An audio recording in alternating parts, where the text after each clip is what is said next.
What's up, everybody? This is the next episode. We talk about the exciting things that's been happening to me in Hawaii, and we'll talk about the next UFC. So tune in.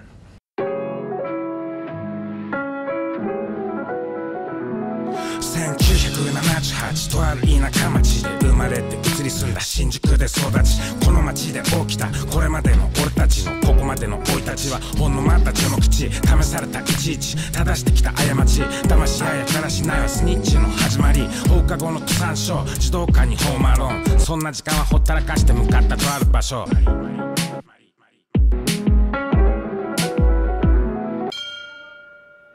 What's up, everybody, and welcome back to the Yamatodamashii podcast.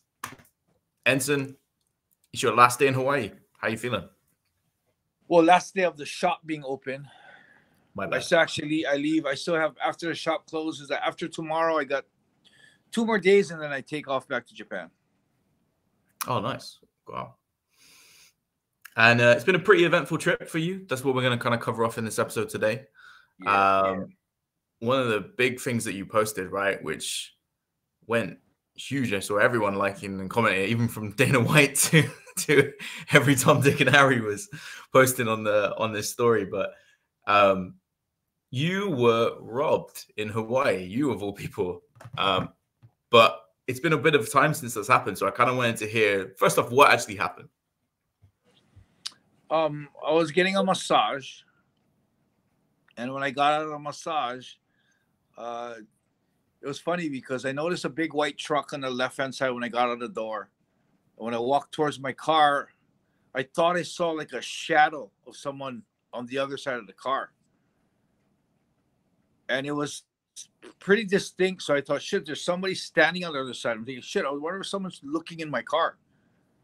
So I kind of peeked over. And as I almost peeked over, I noticed someone walking in front of the car, and he started running. And then I yelled at him to tell him to stop, and hoping he just dropped the bag because I didn't want to run after him. And I know I haven't ran like a full sprint for a long time, so I didn't want to just go into a full sprint.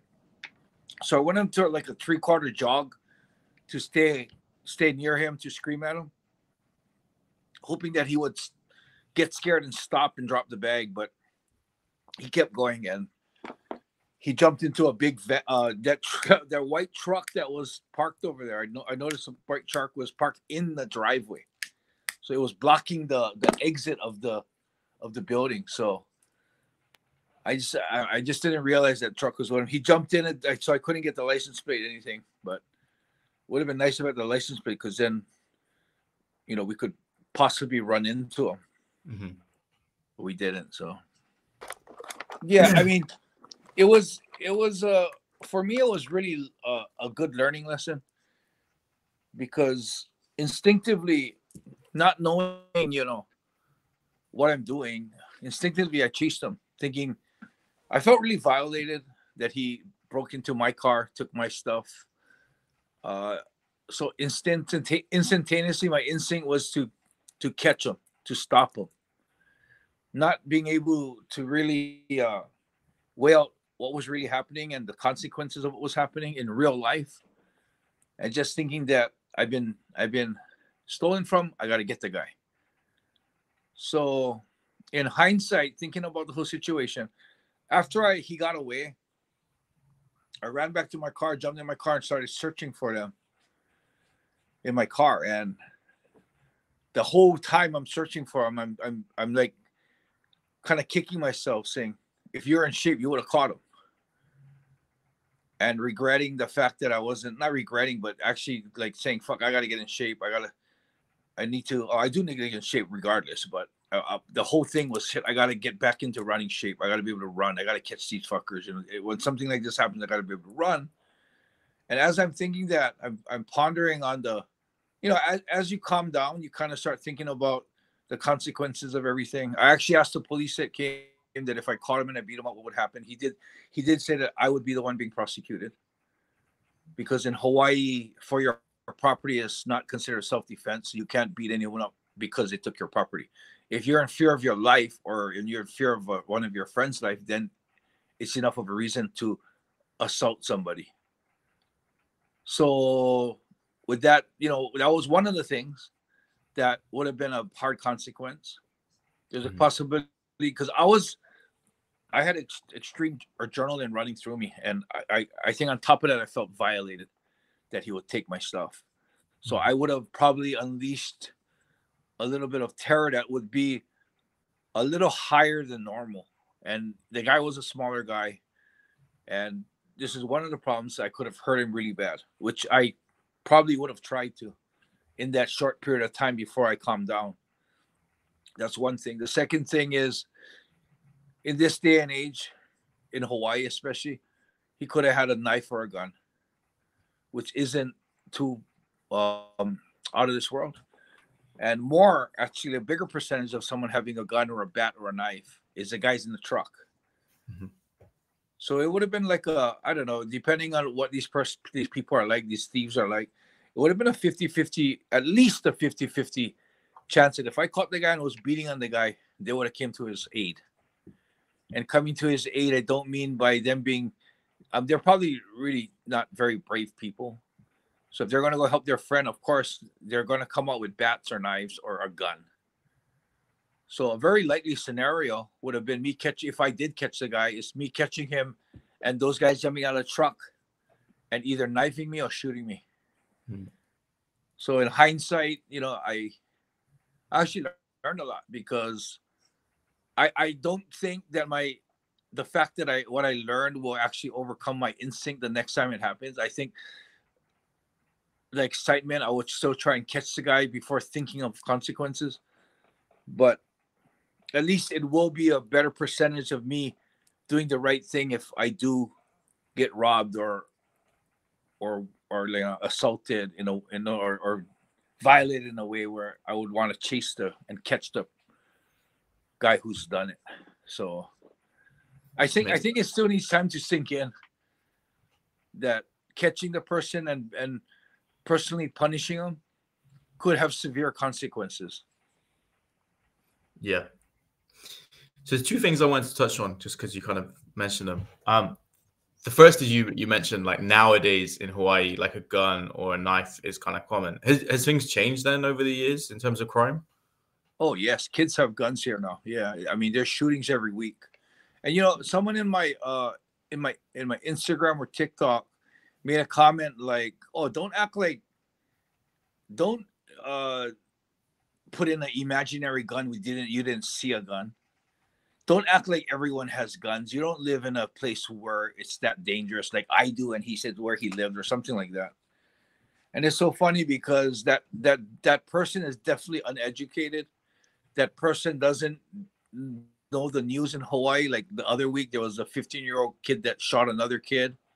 Whoa. The week before that, there was another guy that shot another guy. I mean, shootings are happening at least once or twice a week here in Hawaii now. So it's very, very possible.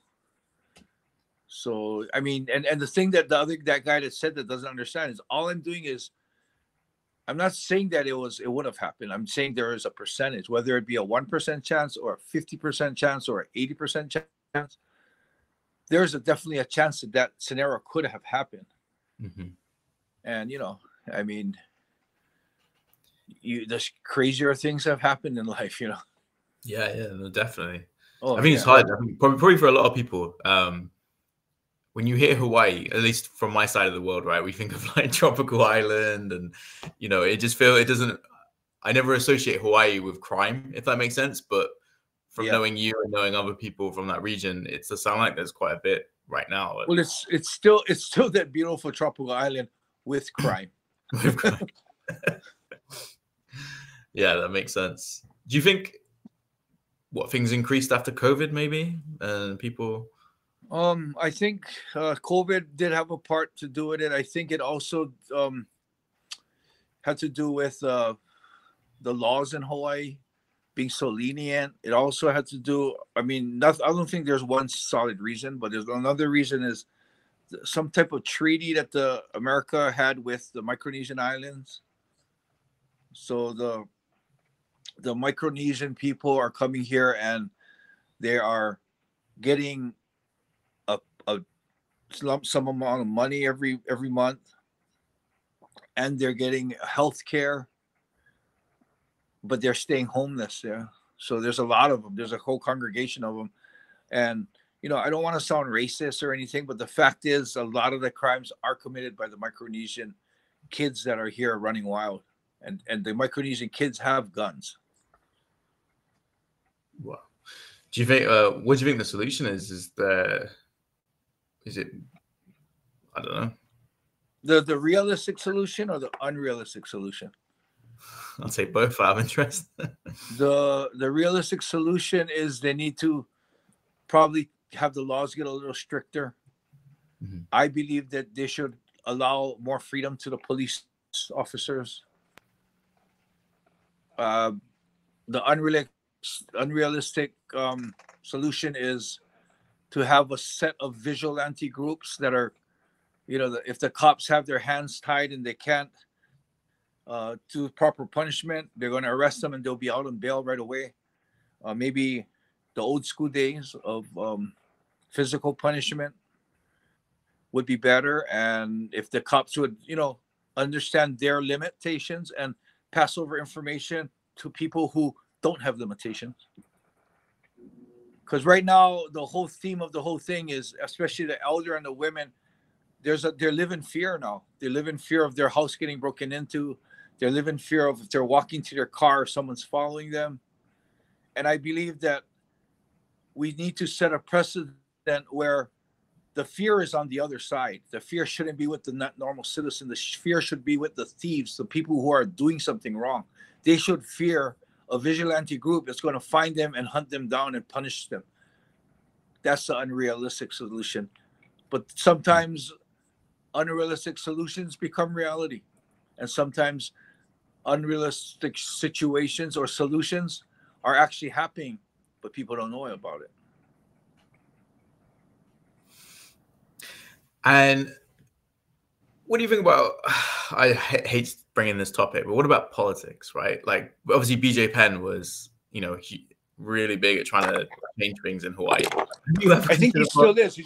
He's running for House of Representatives now. Oh, wow. Okay, cool. Yeah. What about yourself? Have you ever considered politics? No, people kind of joked around the Enson for governor or something they're saying, but no. The reason why is I know nothing about politics. When BJ Penn ran for office, that's the only time I've ever voted. Really? and to be honest, I'm very ignorant, and I you know, I don't know if BJ Penn would have been worse for the politics in Hawaii. I didn't care. I'm going to support my friend. It's so wrong to not know anything about, you know, BJ's political abilities or capabilities or I don't know. I mean, but I voted for BJ because he's always supports me in what I do, and I will support him in what he does. So politics is not my cup of tea, you know. yeah, same. To be fair, I think we're both big on not voting, that's for sure. yeah. And then I wanted to touch on something else, right? So you were kind of talking about kind of the patience that you showed, the restraint. One of the themes of doing this podcast and talking to different people that I've met in your life, there's a theme of old Enson, right? How would have old Enson dealt with that situation, say like 20 years ago? Well, old Enson would have been in shape. Old Enson would have caught the guy. Old Enson would have probably changed his return flight to hunt the guys down. I wouldn't have probably went home that night. I would have been on the hunt on the streets all night. It would have been a bigger escalation of retaliation. Yeah, I mean, it's hard. It's a hard situation to see the difference of what old Enson and what current Enson would have done, because the fact is I didn't catch him. And if I did catch him, I think old Enson was chasing the guy. Just new current Enson is not as fast as old Enson. Okay. So I believe the only difference in this whole situation is old Enson would have been what like old Enson did, but I think because of the current Enson, I would have snapped out of it and done or you know, brought it down a little bit and be a little more controlled. And like I told that kid Leo, I would let my mind control my emotions a little faster. That's all the difference would have been. But you know, I find that the situation that I was in is something that a lot of people get into, especially the men, the instinct in the men to protect and survive and to hunt. And instinctively, if your car is getting broken into, you're going to stop the perpetrator. But in this day and age now, whether you're in Hawaii or California or Brazil, I mean, now you think about it, there's a chance you could have got stabbed or shot or arrested. And what I lost is an old gym bag with some old t-shirts, brand new Nike shoes, which is a bummer. You know, and you think about, you know, do I miss the bag today? I don't miss the bag at all. The shoes, damn, that was my new shoes. But will I be able to buy new shoes? Yeah, next time I go to Vegas, I'll probably buy new shoes. And the old clothes, I got so many old t-shirts, I don't even miss it. So it's very petty. The glass on the car that broke costed me $117. I mean, it was so minute. I wasted a day fixing the glass. But yeah, I mean, it really wasn't worth taking the risk of getting physically hurt or killed. Yeah, or even arrested, like you say, if they prosecute. Yeah, I teeter-tottered on the arrested part, because there's a chance that if I got arrested, it would have been a positive. Because if I got arrested, because I'm such a I guess, what do you say? I'm a public figure. Yeah, known. Yeah. It would have created an uproar. It would have been huge news, and the Hawaii people are already tired about how the criminals are getting away with shit, and the police are catching them, but they're getting right out. And if I really beat the guy and I got prosecuted for it, I think I would have public support, and I would be able to, because I'm such a name in the media or name a public figure. I think my voice about saying that, you know, something has to be done. If the system isn't going to protect the people, we're going to have to start protecting ourselves. And I think that would be a huge statement to make put pressure on the politicians to, you know, start changing the laws here. The laws here are, you know, it's a ridiculous law we have here. I mean, you compare it. I forget what it's called. Hawaii is I forget, there's something state that doesn't allow you to physically protect your property. Wow. You only can protect if you're yourself or your family members in danger. Like Texas, if someone jumps in your house, you can shoot them in the head. Really? Wow. Yeah. I forget what it's called. It's a no contact law or no contact state. I forget what it was. The term that they use. If anyone knows, write it in the comments. But yeah, so that's the law. I mean, the laws in Hawaii has to change. And I think if there was a big arrest, a big public, you know, famous MMA fighter gets arrested, and what he did was nothing wrong. He got stolen from. He stopped the guy. You know, I think that would create a big uproar and might actually put a very good needed pressure on the political system to change the laws, change the system, so we can the people can be protected by the law. Yeah, no, it makes sense, right? Things need to change. Sounds like anyway. I'm always quite surprised. I always figured Hawaii would have stricter laws, just because the influence of Japan, I guess. But it seems more like the US, I guess. I think it's like the US, and you know, the US apparently and it's funny that I have fucking nothing. I have no idea about politics, but I'm talking like I know. I think it's the Democratic state Hawaii's a democratic state. I think some people just told me, so I'm just repeating what people said. They said that the democratic needs to change. I mean, it needs to be a Republican state to change the laws. I don't know. Is Texas a Republican state that they can have those laws, and Hawaii's a democratic? I don't know, but that's what I heard. So don't quote me on that. Don't quote me on anything political. Okay. You want to say, yeah. if anyone wants to call me a dumbass because I'm talking political shit and it's all totally wrong, I agree. Yeah, we are the worst people to be talking about politics. So let's move on. Let's talk about something else. So one of the other things you did on your trip was Fight Story. The event is it created by Angela Lee and probably the rest of her team. How was that? That was incredible. I mean, I made a speech, but we had there was a couple other people that made speeches. It was really for me also. It was really informative. That was one thing I realized how, mental health can come in all different shapes, sizes, colors, everything. I mean, you can be the most wealthiest person in the world and the most best financial status, but it can affect you. You can be a poor person with nothing, and it can affect you. You can be Afro-American, Caucasian, Japanese, Chinese, Korean, and it'll affect you. And what was surprising to me was I had a lot of people come up to say hi to me, and the majority of these people have lost children to mental health. And it was shocking because there were some guys that I knew. The ex-MMA fighter, I think his name was Chad, and he came up, he said hi, and he spoke on the podium. He lost his son. And that was like a couple of years ago. I mean, it's like you don't hear about suicides in the news because most people don't make it public.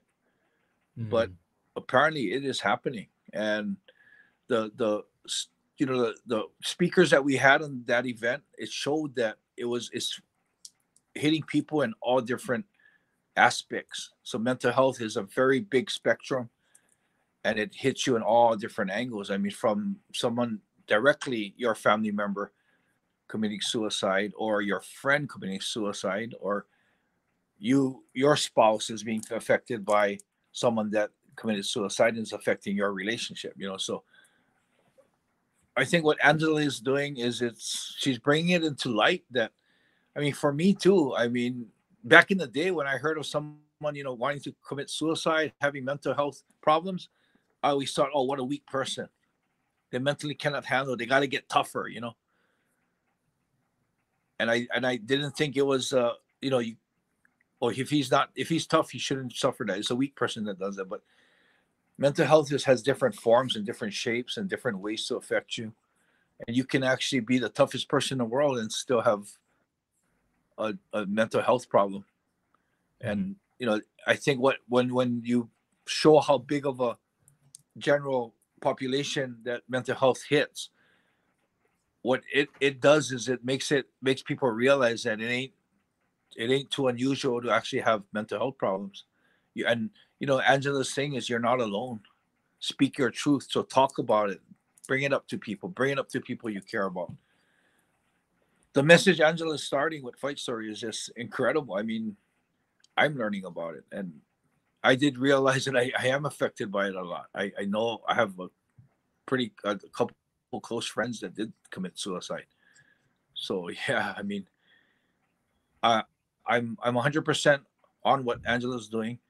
She's amazing. She's an amazing person. She's so strong. The way she said, the courage she has to talk about and bring her story out is unreal. I don't think I would be able to do that.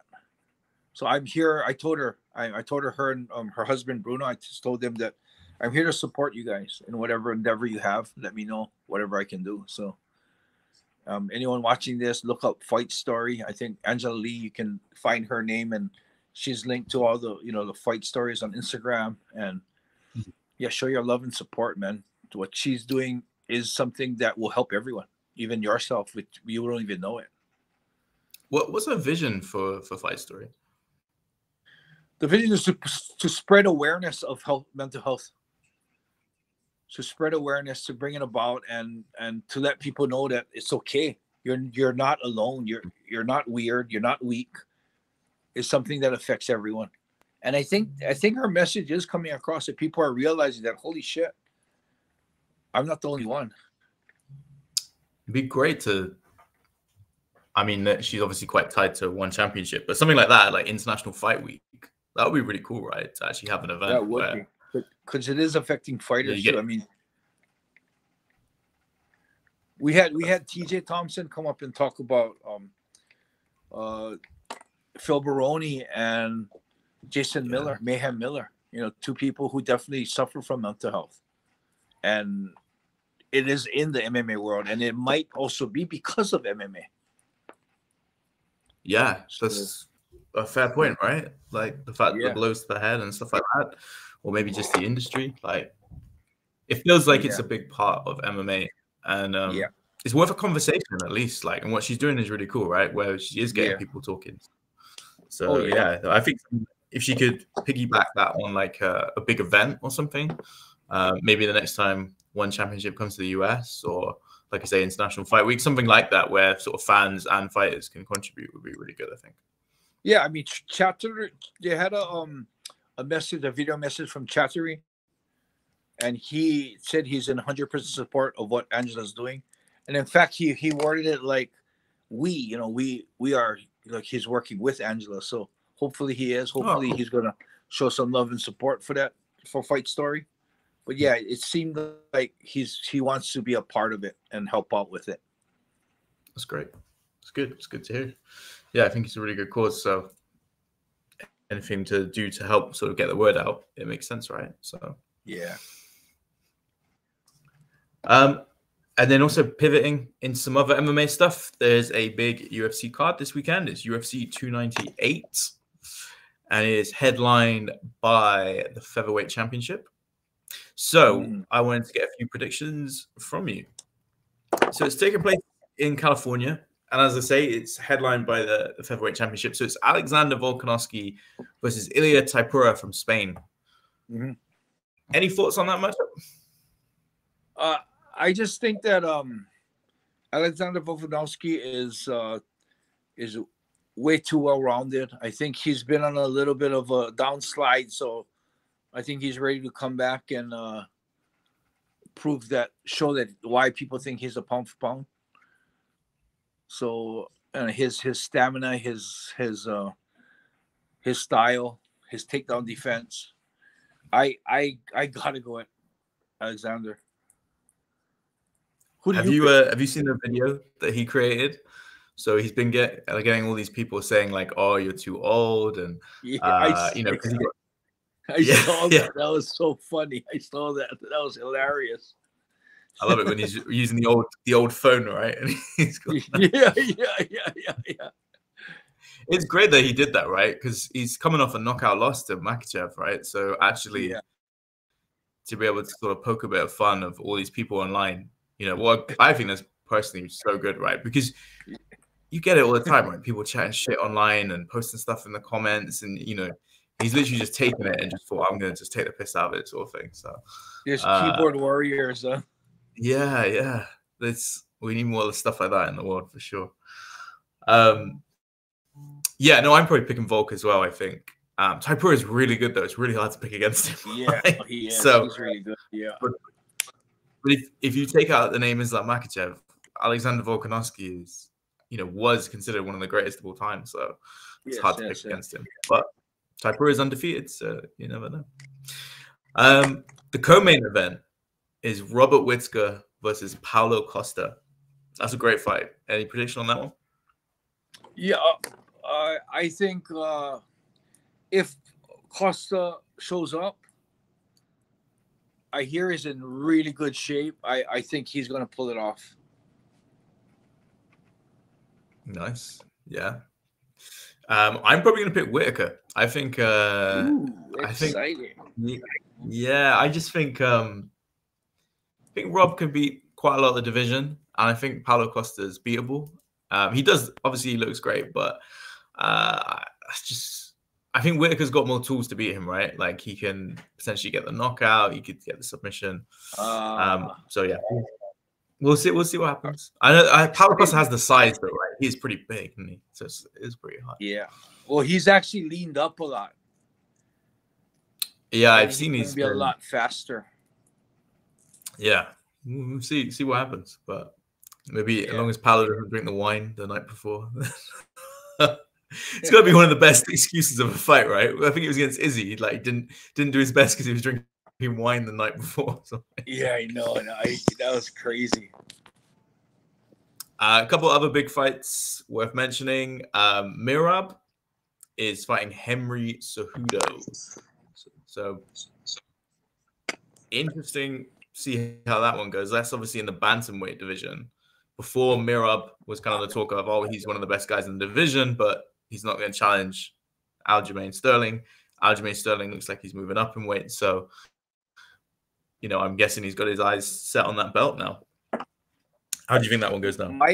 My guess would be because Henry has the wrestling background, I think he'll be striking-wise. I think Meerab's a little better, but I think Cejudo's tough enough and good enough that he can actually hang with Meerab enough to change levels and get a takedown. I think with Cejudo's threat of a takedown is what is the trump that's going to help him beat Meerab. Interesting. I'm probably going the opposite again. I'm going Meerab. Right. I wasn't that impressed with Cejudo's performance. Yeah, true. In his last, yeah, he didn't look as good as he did. But maybe it's ring rust. Maybe maybe he needed that first you're fight talking back. about the fight with Aljamain? Yeah.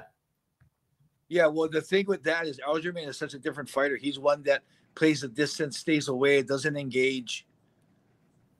So Aljamain's style is not like Meerab. Meerab's coming forward. Meerab's going to try and take your head off. That'll be, I think, as far as being able to execute his wrestling, I think that's a much better fight when someone's coming forward on you like that. So that's why I think I'm not really considering the Aljamain fight as, Cejudo didn't move as well, because it's a totally different type of fighter. Well, we'll see, though. True. My other thought was kind of that fight as well kind of plays it into it for Meerab. The fact that he's obviously seen his training partner go out and beat him. You can maybe take some of that insights, that knowledge on how to do it. Mentally, mentally he has that edge. Yeah, who knows? And then the other notable fight on the card was Geoff Neal versus Ian Garry. Ooh. I think that's going to be a real test for Ian Garry to see if he is really as good as he thinks he is. Yeah, right. I mean, he is all over the news for all over the wrong reasons, right? So yeah. I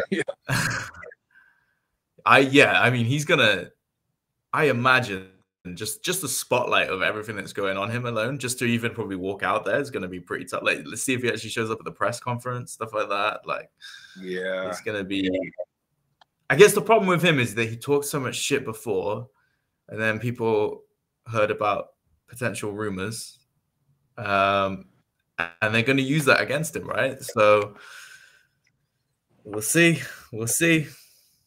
I know. That's going to be an exciting one too. I kind of want to see that because I like to see big mouths see if they can walk the walk and talk the talk. Yeah. Going to be an interesting one, but yeah, good card. Looking forward to it. It should be good. It's like the beginning of like a whole stretch of good MMA cards. Actually, got lots of good stuff coming up. There's Rising coming up as well soon, I think. PFL versus Bellator, UFC 300. Lots of good stuff for MMA fans. I got another thing to talk about. Shoot. Strickland. Oh, here we go. What is your take on that? What he did with that influencer? Oh yeah, I saw like mixed comments about it, right? So I saw some people saying like, oh, he couldn't knock him down. And then I saw other people. Yeah. I know. What's your take on it? I'm asking you first. What's your think of it? What is your take? I don't really know the context. Like what? Because I saw Jake Paul calling him out after. Like, how did it? There's this influencer. I forget his name. What was his name? I can't remember. Shit, whatever. He's famous for punking and talking shit to fighters behind the computer. Wow. Right. Yeah, and apparently he's done that numerous times. So, you know, Strickland's the guy who kind of puts him to the test, and kind of had him agree to spar with him. Mm-hmm. And the full video, if you watch the full video, Strickland's pretty much for the first 4 minutes is just kind of toying with him, letting him do all this shit, kind of blocking, getting hit a couple times, but pretty much just playing with him with his guard down, just stalking him, letting him hit, letting him get tired. And the last minute he unleashes on him. Right. Like pretty full on. And the guy doesn't drop or go down, but he got pretty much dazed about 3 or 4 times. They threw in his corner threw in the towel a couple of times, but Strickland kind of ignored it. He kept going. Yeah, I saw that. Kept going. So that was the whole thing. What I felt was that they were using those puffy gloves. I mean, I'm someone that's really extreme on that kind of stuff, so my opinion wouldn't be normally the opinion of an average person. But I did feel that. Yeah, I did feel that. I didn't think anything wrong with it. I thought the guy agreed to get in the ring, and whether Strickland went 100%. I mean, some people are saying he went too hard on him, but I don't think he went too hard. He hit him hard. He was going all out on him, but he was wearing puffies. He didn't take him down. He didn't ground and pound. He just stayed standing, and of course, it was just a standing fight, a boxing match, but the guy took it. The guy was tough. Mm-hmm. The guy knew he was tough. The guy went in there and, knew he could handle it and went in there. I don't think Sean going lighter would have been any good for it. I think that the guy would have lipped even more. So I think Sean going as hard as he did was good.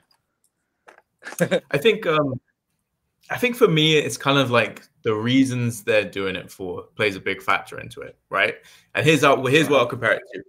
So if anyone has seen it before, we did an episode with someone who was a fan of yours who became a friend, someone called Brent. And one of the things that he said in the episode was that he, at the end of his trip of meeting you, is that he really, really, really wanted to do a sparring session with you. Yes. But this wasn't, the impression I got from Brent, right? It wasn't like, I'm doing this for publicity. I'm doing this for views or likes. Now, obviously, it wasn't as big back in the day or social media, right?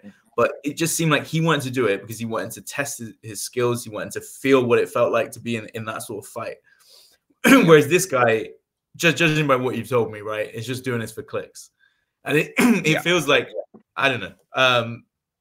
That's why I'm surprised Strickland entertained it, to be honest. I mean, probably his good viral content. It goes online. It makes his presence even bigger. More people see it.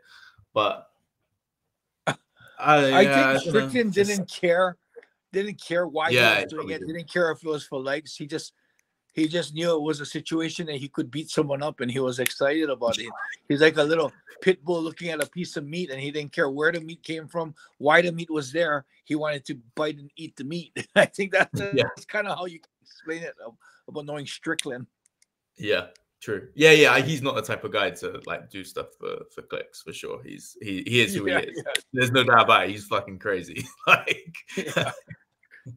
So, He didn't care.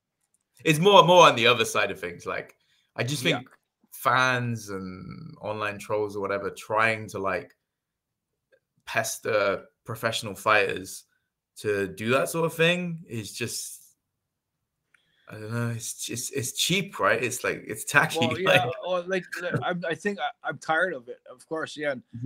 Maybe that's a part of me is kind of happy with what Strickland did, because it might deter other influencers of trying to get clicks and, going in there and mouthing off to a fighter and filming it and taking the beating. you know, if it was just a half-ass beating, I think you'd have more influencers coming out and trying to do that for clicks. So maybe it was a good thing what Sean did. Yeah, true. Maybe. But yeah, hopefully, I don't know. People do it for the right reasons and not. But yeah, cool. Well, what else we got coming up? We got lots of cool stuff coming up. We are going to Thailand at some point again, so people look out for some footage of that. That's coming up. But yeah, anything else you want to say before we close out? No, but I think that was a good topics. We had a lot of exciting stuff happen here. So yeah, I mean, stay safe. Stay safe, yeah. And one more thing. I do have one more thing. I was walking through Alamoana the other day, and there was an elderly couple walking, and behind them, right behind them, there were two young kids walking behind them, and they were walking unusually close. And the two older people had no awareness of this. They saw me. I followed them for a bit. They saw me following. They decided not to walk past them. And what I want, the reason why I'm bringing up this story is I just want everyone out there, whether you're elder or whether you're not elder, be aware of your surroundings. You're walking to your car, getting out your keys. Be aware that if there's anyone nearby, anyone around you, if you're walking down the street, be aware if there's a person who's following you, how close they're following. I think to prevent crime, I think a big percentage of preventing crime is awareness. Awareness of where you are and what you're doing. So like you said before closing off the podcast, everyone be safe, be careful. I mean, that's a big tip on keeping yourself safe and being careful out there. Definitely. Cool. Thanks everybody for watching. Speaking soon. See you guys in Japan. All right, everybody, thank you for listening. You have any comments or correcting me on any mistakes that I made, please write in the comments, like, share, and subscribe. Right on, everybody. Thanks.